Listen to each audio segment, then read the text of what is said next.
September, honestly. Number 9. If she's real. What is giving you idea Alma came to New York? Misha asked.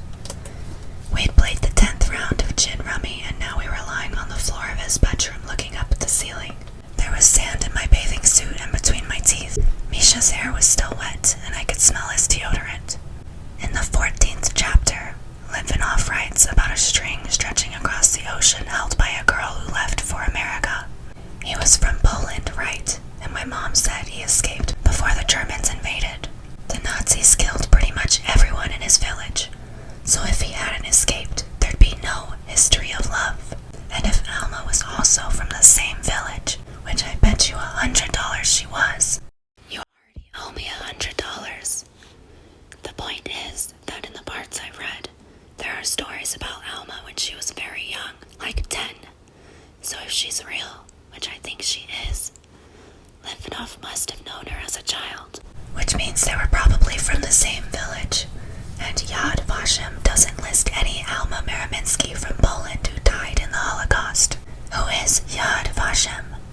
The Holocaust Museum in Israel. Okay, so maybe she's not even Jewish. And even if she is, even if she's real, and Polish, and Jewish, and came to America, how do you know she didn't go to some other city? Like Ann Arbor. Ann Arbor! I have one cousin there, Misha said. Anyway, I thought you were looking for Jacob Marcus, not this Alma. I am, I said. I felt the back of his hand brush my thigh. I didn't know how to say that even though I'd started out looking for someone who could make my mother happy again. Now I was looking for something else, too. About the woman I was named after. And about me. Maybe the reason Jacob Marcus wants the book translated has something to do with Alma, I said. Not because I believed it, but because I didn't know what else to say. Maybe he knew her, or maybe he's trying to find her. I was glad Misha didn't ask me why. If Litvinoff had been so in love with Alma, he hadn't followed her to America. Why he'd gone to Chile instead and married someone named Rosa. The only reason I could think of was that he didn't have a choice. On the other side of the wall, Misha's mother shouted something at his father. Misha propped himself up on his elbow and looked down at me. I thought of the time, the summer before, when we were 13 and stood on the roof of his building. The tar soft under our feet, our tongues in each other's mouths while he gave me a lesson in the Shklovsky School of Russian Kissing. Now we'd known each other for 2 years. The side of my calf was touching his shins, and his stomach was against my ribs. He said, I don't think it's the end of the world to be my girlfriend. I opened my mouth, but nothing came out. It took 7 languages to make me. It would be nice if I could have spoken just one, but I couldn't, so he leaned down to kiss me. Number 10. Then. His tongue was in my mouth. I didn't know if I should touch my tongue to his or leave it off to the side so his tongue could move unconstrained by mine. Before I could decide, he took his tongue out and closed his mouth, and I accidentally left my mouth open, which seemed like a mistake. I thought that might be the end of it, but then he opened his mouth again and I didn't realize he was going to, so he ended up licking my lips. Then I opened my lips and stuck out my tongue, but it was too late because his tongue was back in his mouth. Then we got it right, sort of, opening our mouths at the same time.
was probably wondering where I am, I said, which we both knew wasn't true. When I stood, there was the sound of sand scattering. Number 11. A week passed and Misha and I didn't speak. I studied edible plants and flowers in North America again for old time's sake. I went up to the roof of our house to see if I could identify any constellations, but there were too many lights, so I went back down to the backyard and practiced setting up Dad's tent in the dark, which I did in 3 minutes and 54 seconds, beating my record by almost a minute. When I was finished, I laid down in it and tried to remember as many things as I could about Dad. Number 12. Memories passed down to me from my father.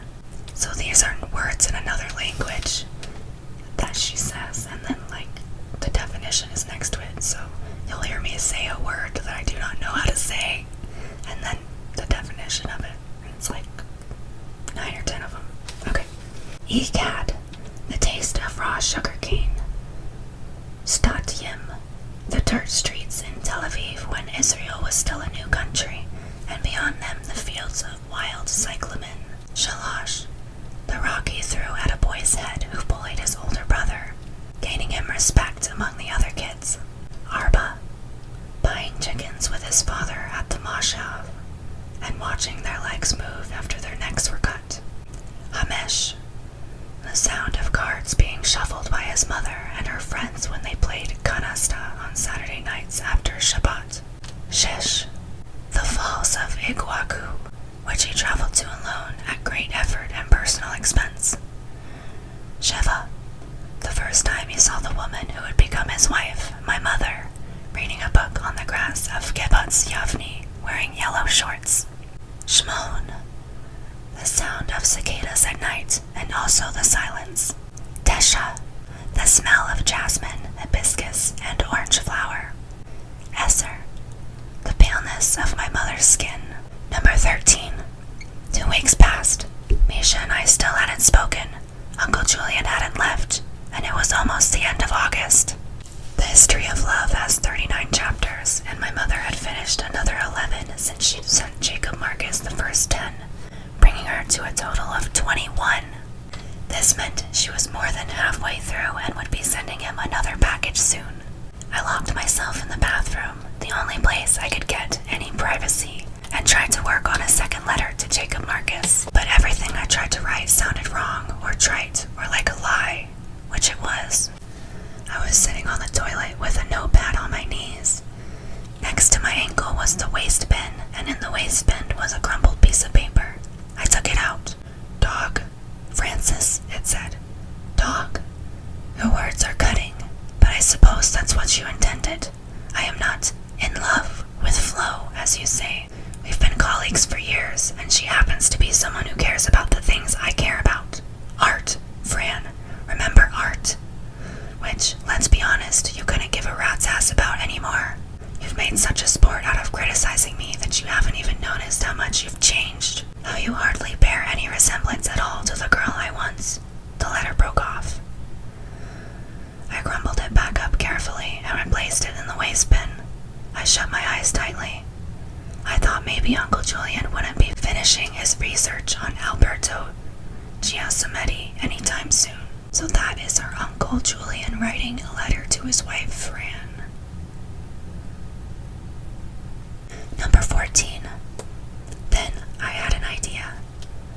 They must record all the deaths somewhere. The births and the deaths. There must be a place, an office or a bureau somewhere in the city that keeps track of them all. There must be files upon files of people who've been born and died in New York City. Sometimes, driving along the BQE as the sun is going down, you get a view of all those thousands of gravestones. As the skyline goes up in lights and the sky glows orange, and you get the weird feeling that the city's electrical power is generated from everyone buried there. And so I thought, maybe they have a record of her. Number 15. The next day was Sunday. It was raining outside, so I sat around reading The Street of Crocodiles, which I checked out of the library, and wondered if Misha was going to call. I knew I was onto something when the introduction said that the author was from a village in Poland. I thought, either Jacob Marcus really likes Poland, foolish writers, or he's dropping me a clue. I mean, my mother. The book wasn't long, and I finished it that afternoon. At 5, Bird came home, drenched. "It's starting," he said, touching the mezuzah on the kitchen door and kissing his hand. "What's starting?" I asked. "The rain." "It's supposed to stop tomorrow," I said. He poured himself a glass of orange juice, drank it down, and went back through the door, kissing a total of 4 mezuzahs before he reached his room. Uncle Julian came in from his day at the museum. "Have you seen Bird's clubhouse?" he asked, picking a banana off the counter and peeling it over the trash. "It's rather impressive, don't you think?" But Monday the rain didn't stop and Misha didn't call, so I put my raincoat on, found an umbrella, and headed out for the New York City Municipal Archives, which, according to the internet, is where they keep the records of births and deaths. Number 16, 31 Chambers Street, room 103. "Mereminsky," I said to the man with round black glasses behind the desk. "Mereminsky. M-E-R, the man said, writing it down. E-M-I-N-S-K-I. I-S-K-Y, the man said. "No," I said. "M-E-R. M-E-R, he said. E-M-I-N, I said, and he said, E-Y-N. "No," I said. E-M-I-N. He stared at me blankly, so I said, "Why don't I write it for you?" He looked at the name, then he asked me if Alma Mereminsky was my grandmother or great-grandmother. "Yes," I said, because I thought it might speed up the process. "Which?" he said. "Great," I said. He looked at me and chewed on a cuticle, then went into the back and came out with a box of microfilm. When I fed the first roll in, it got caught. I tried to get the man's attention by waving and pointing at the dangle of film. He came over, sighed, and thudded it through. After the third roll, I got the hang of it. I scrolled through all 15.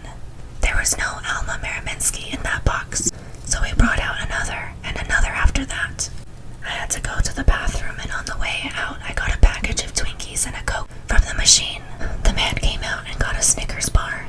To make conversation, I said, "Do you know anything about how to survive in the wild?" His face twitched and he pushed his glasses up his nose. "What do you mean?" "For example, do you know that almost all Arctic vegetation is edible? Except for certain mushrooms, of course." He raised his eyebrows, so I said, "Well, did you know that you can starve by just eating rabbit meat? It's a documented fact that people who are trying to survive have died by eating too much rabbit. If you eat a lot of any kind of lean meat, like rabbit, you get, Anyway, it can kill you." The man threw out the rest of his Snickers. Back inside, he brought out a 4th box. 2 hours later, my eyes hurt and I was still there. "Is it possible she died after 1948? The man asked, visibly flustered. I told him it was possible. "Well, why didn't you say? In that case, her death certificate wouldn't be here." "Where would it be?" "New York City Department of Health. Division of Vital Records," he said. 125 Worth Street, room 133. They have all the deaths after 48. I thought, great. Number 17. The worst mistake my mother ever made. When I got home, my mother was curled up on the couch reading a book. "What are you reading?" I asked. "Cervantes," she said. "Cervantes?" I asked. "The most famous Spanish writer," my mother said, turning the page. I rolled my eyes at her. Sometimes I wonder why she didn't just marry a famous writer instead of a wilderness-loving engineer. If she had, none of this would have ever happened. Right now, at this very moment, she'd probably be sitting at the dinner table with her famous writer husband, talking about the pros and cons of other famous writers, while making the difficult decision of who was worthy of a posthumous Nobel. That night, I dialed Misha's number, but hung up on the first ring.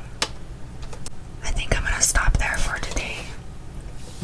My leg is falling asleep, and I have to sit a certain way because this skirt.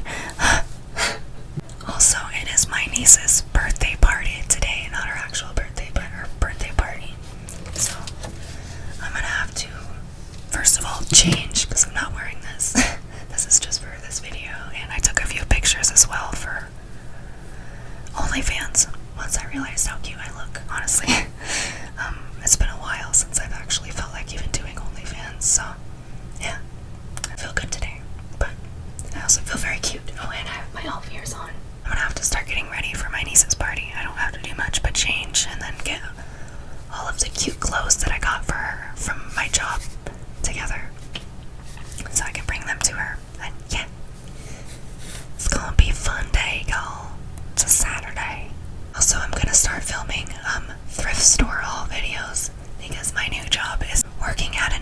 solo facility for thrift store items, so I find a lot of cute stuff. AKA this shirt. I literally found this shirt this last week. There.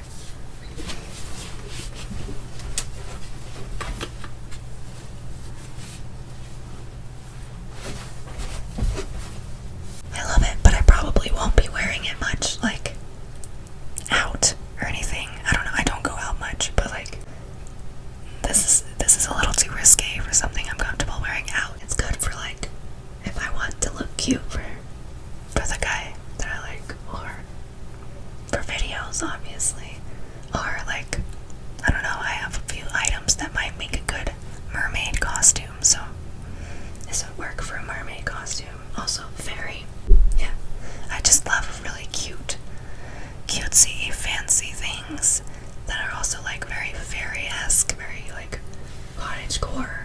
Yeah, that's my style. And I'm so happy that I work there. Oh.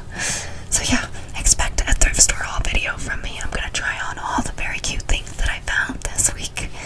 And I think I might just do that every weekend because, let me tell you what, boy, I cannot help myself but take home a bunch of cute stuff every day. So it builds up, and I have a pile by the end of the week. So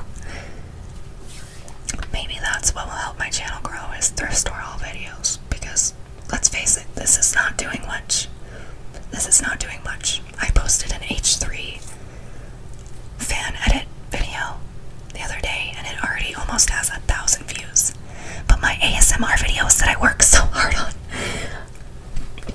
my last one only has 33 views, and it's plateaued at that, and it's so devastating. So if you do watch these, thank you so much. Share it with people you know that like ASMR. Maybe share it to your Facebook, or like to people, to like a Reddit page that's like ASMR. I don't know what ASMR likers do. Like, do you have a group? Do you talk to other people about it? I don't know. But share my YouTube channel with your friends. Thank you so much for watching. Make sure to give this video a like if you did enjoy it, and make sure to subscribe to my channel so that YouTube knows that you actually enjoy my videos and want to see what I come out with next. And hit that notification bell if you want to know when the next part in this History of Love series comes out, because obviously YouTube is not suggesting these videos to people even if they've watched them in the past, literally. So the only way most people still get to keep up with these videos, I think YouTube shadow banned me, honestly, probably because maybe there's cussing in the H3 edit that they didn't like. I don't know. They literally shadow ban me, but still show the H3 video, and it's almost at 1,000 views. But my videos do not get, I don't know, maybe it's my thumbnail too. If you have any suggestions for a thumbnail that might be more clickable, let me know in the comments, please. I don't know. I'm just trying my best here. This is a good series, but it's not being given a chance by YouTube, so yeah.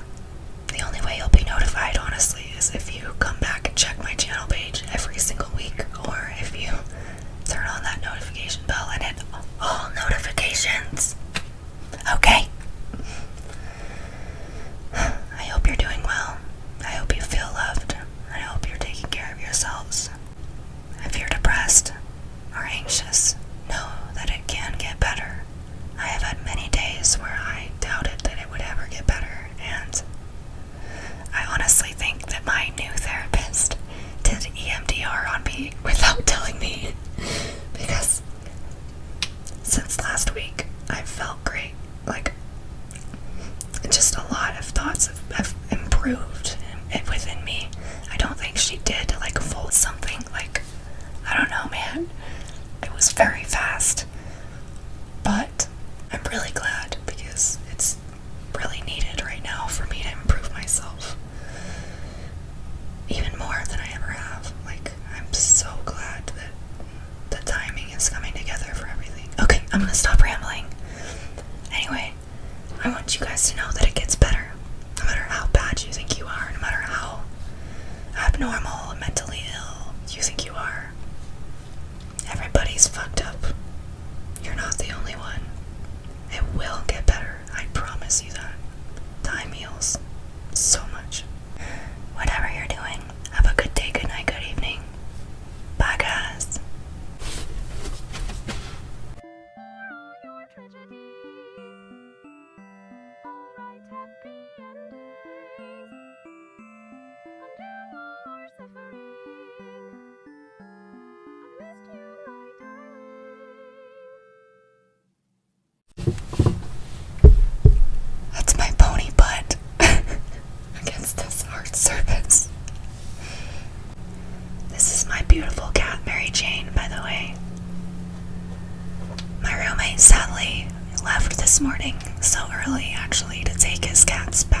his ex, who decided after they broke up, like months after, that she wanted to take the cats. So my cat is being extra happy this morning. She's never been this comfortable in this house because his cats were kind of mean, but I ended up really loving them, so I'm a little bit sad. At least we have this kooky one.